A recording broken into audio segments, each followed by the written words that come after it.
Good morning and welcome back to my garden. So today we are over here in my broccoli and brassica patch.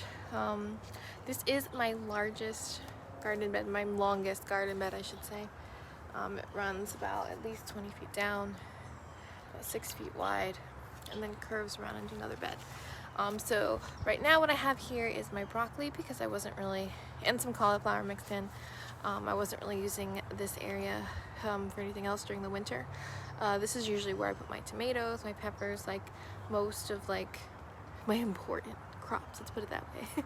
Things I really enjoy growing because it's a really nice side of the house. The only downside to this side of the house is that it's on a little bit of a slope. So I'm thinking the plants that are further down the slope, like this little broccoli guy right here that's doing so good, he's getting more water, so because it's running down, that's a problem I'm gonna fix later on. Not right now. I'll probably raise it up and put some soil, but that's not what we're here to talk about today. What we're talking about today is intercropping. We are talking about intercropping and we are talking about cover crops. Now, I heard the term when I first started gardening. I had heard of the term cover crop, right? I heard of it. It's something that farmers do, but I didn't really understand like the really true purpose behind it. You know, I always heard that, oh, it's to cover your soil, you know, a cover crop. It prevents weeds, gets it ready for the next season. I'm like, okay. So I never really thought it was important for me to do because I was thinking, you know, I don't really care about suppressing weeds. I'll just deal with them when I'm ready to plant in that particular piece of ground.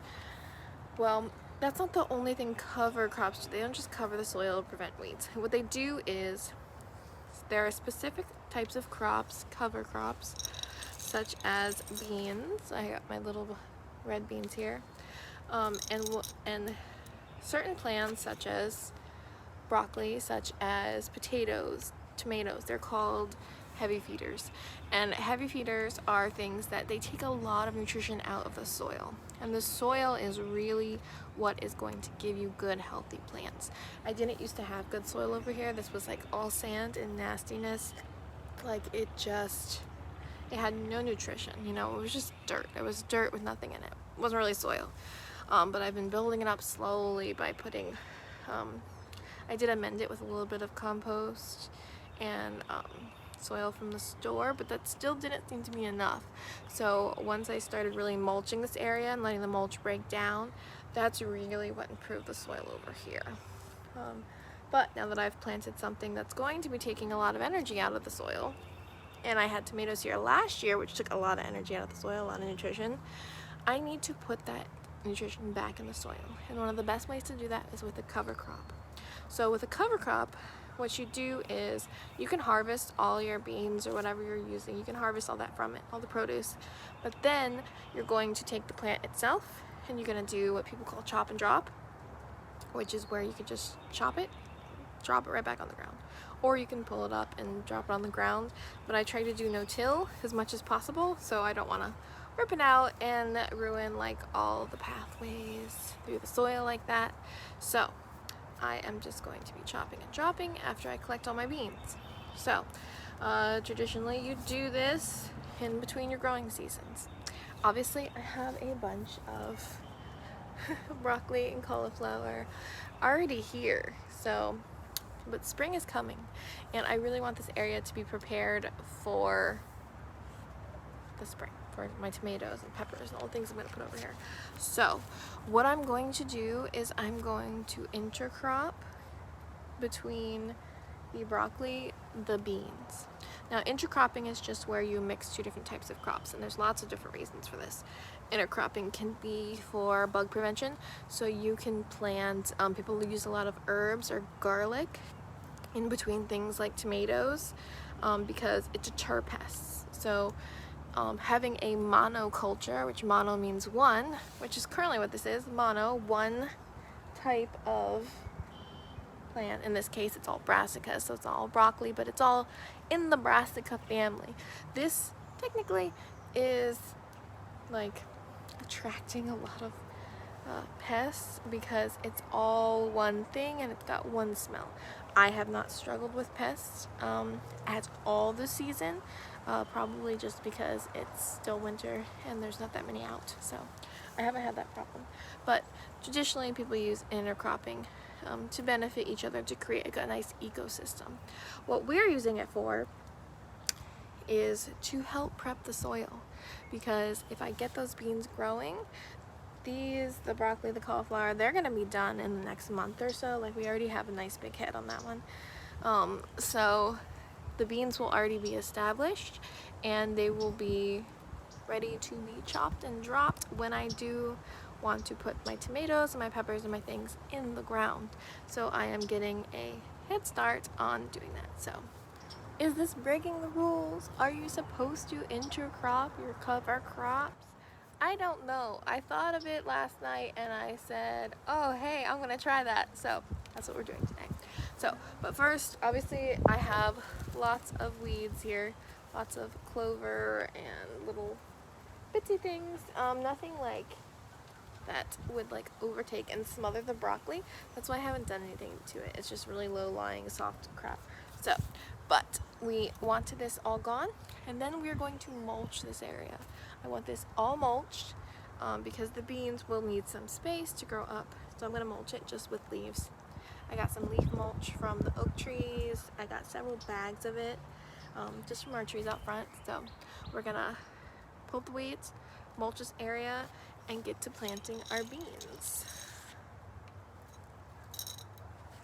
So let's go.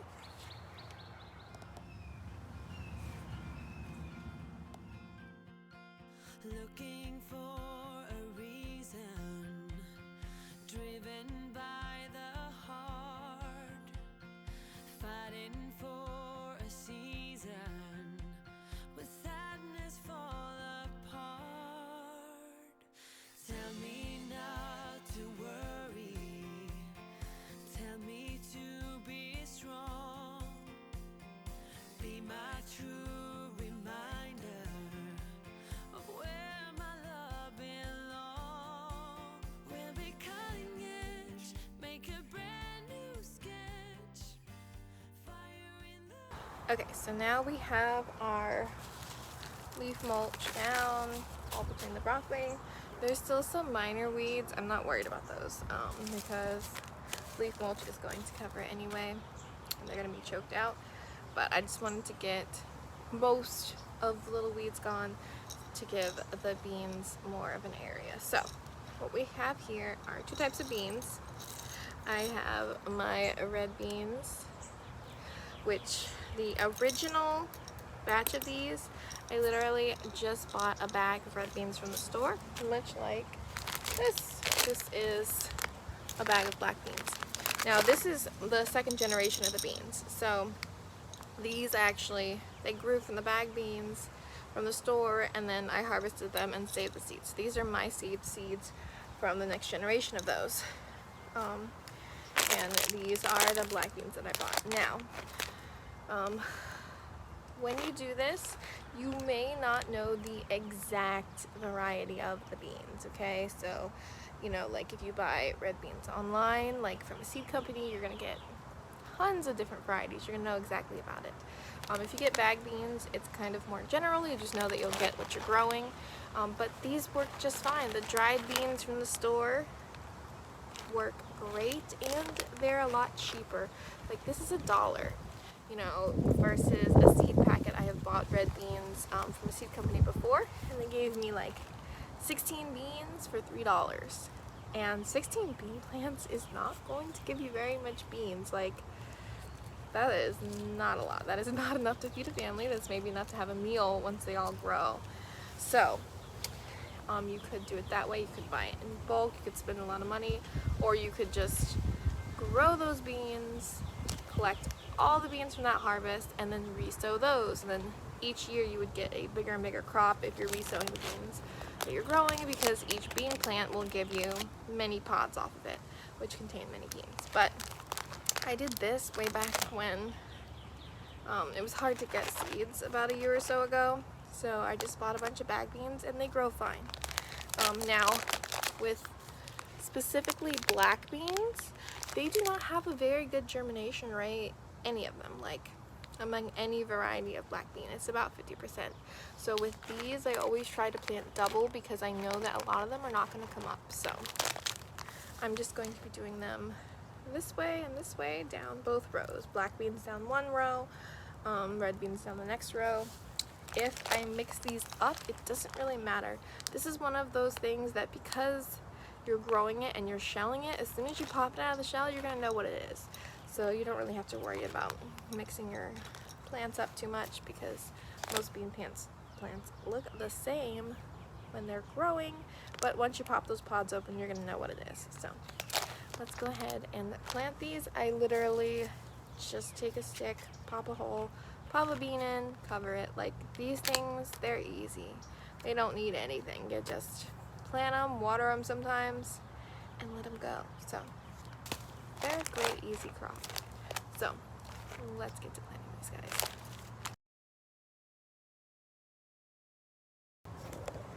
You know, sometimes you don't even need a stick. Like literally, that stick was rotten. It wasn't pushing into the ground, so I'm just gonna use my finger. Like, I mean, the soil's soft. I can just dig down and pop a bean. So that's what we're gonna do. We're gonna do 2 rows of these in between the rows, all the way down.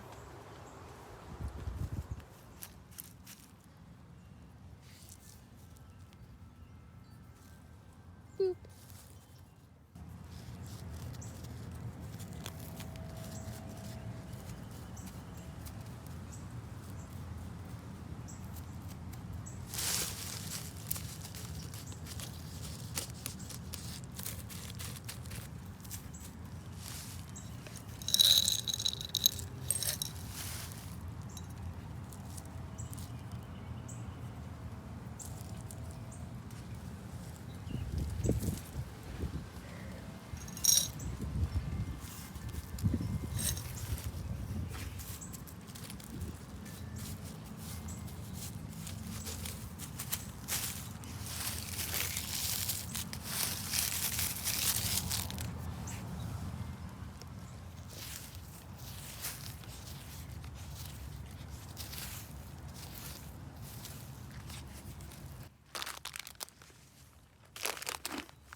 Okay, so it's all done. All the beans are planted between the rows of the brassicas, and I just lightly covered over them with a little bit of that leaf mulch.